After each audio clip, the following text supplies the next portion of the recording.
Alors, la séance précédente, on a réalisé un jeu ensemble. C'est le jeu de deviner le nombre. Alors, on a fait import la librairie random. L'ordinateur choisit un nombre stocké dans la variable n. Et nous, on essaye de deviner le nombre. On le met dans la variable m. Et on a les trois cas, Cn supérieur à m, Cn inférieur à m, et le dernier, Cn est égal à m, c'est-à-dire on a trouvé le nombre. Alors, si on fait run, quel est le nombre que j'ai choisi? Par exemple, on dit 5.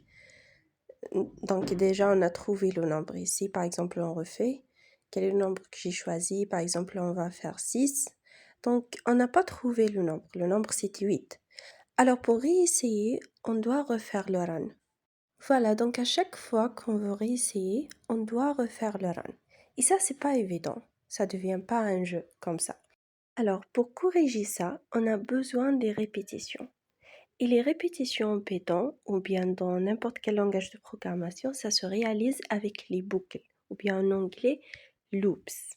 Une boucle dans Python, c'est une partie de code qui va se répéter plusieurs fois. Mais on doit mettre un critère d'arrêt, c'est-à-dire une condition pour arrêter ces répétitions. Sinon, ces répétitions vont se faire à l'infini. Donc, on va répéter le code et on arrête quand une condition est satisfaite. On va voir comment réaliser ça dans le code. Mais avant de faire ça, il faut savoir qu'il existe deux types de boucles dans Python. La boucle while et la boucle for. Dans cette séance, on va parler seulement de la boucle while. While, ça veut dire tant que en français. Et la boucle while fonctionne comme suit.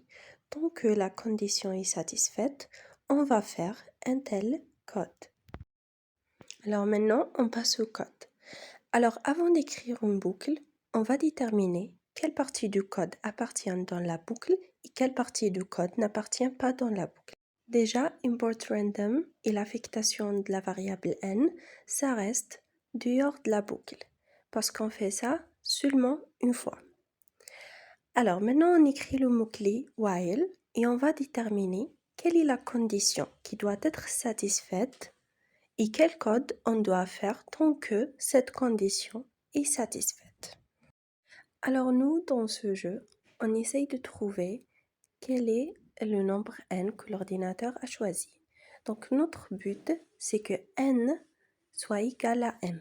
Donc on va continuer à deviner tant que n n'égale pas à m. Et c'est comme ça qu'on écrit l'inégalité dans Python. Alors while n n'égale pas à m, on va exécuter un certain code. Alors ici on a fait run, vous allez constater une erreur d'indentation. Les espaces sont très importants dans Python. Alors, pour dire que certains codes appartiennent dans la boucle while, il faut laisser 4 espaces. Voilà, comme ça. Donc, de ce code, on va laisser 4 espaces. Après, avec la condition les if et l'if else, on va laisser 2 pour print. On fait le run encore une fois, vous allez constater un autre type d'erreur. C'est que nm n'est pas défini.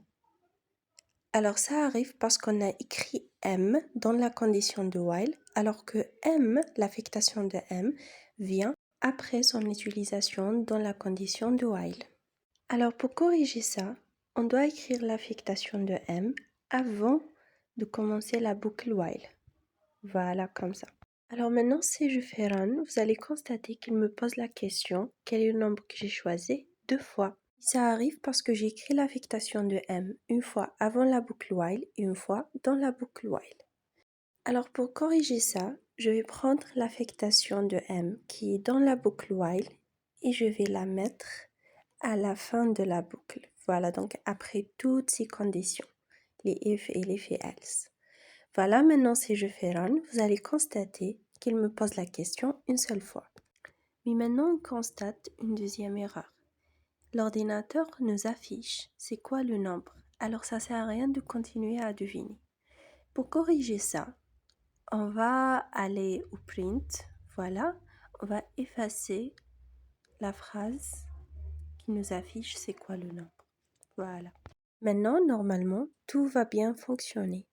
Voilà, alors on continue à deviner plus petit, plus grand, 6, 5, Voilà, on a trouvé le nombre, mais il n'a pas affiché bingo, vous avez trouvé le nombre. Alors, c'est quoi l'erreur à votre avis? Le problème, c'est que la condition n n'égale pas à m, c'est la condition pour continuer la boucle. Alors, quand n est égal à m, l'ordinateur va pas entrer dans la boucle. Alors, il va pas continuer pour afficher le bingo. Alors, il peut l'afficher seulement s'il sort du boucle. Donc, le print bingo, vous avez trouvé le nombre, ça doit être dehors de la boucle et pas dans la boucle. Voilà. Donc, par exemple, si on devine, voilà. Ici, il affiche. Maintenant, un petit résumé. Alors, l'ordinateur choisit le nombre. On va poser la question quel est le nombre une fois avant de rentrer dans la boucle. Alors, notre boucle va continuer à faire des répétitions tant que n n'égale pas à m. Voilà. Et à chaque fois, l'ordinateur nous donne des informations. Est-ce que le nombre il est plus petit ou il est plus grand? Quand on sort de la boucle, c'est-à-dire n est égal à m, on va afficher bingo, vous avez trouvé le nombre.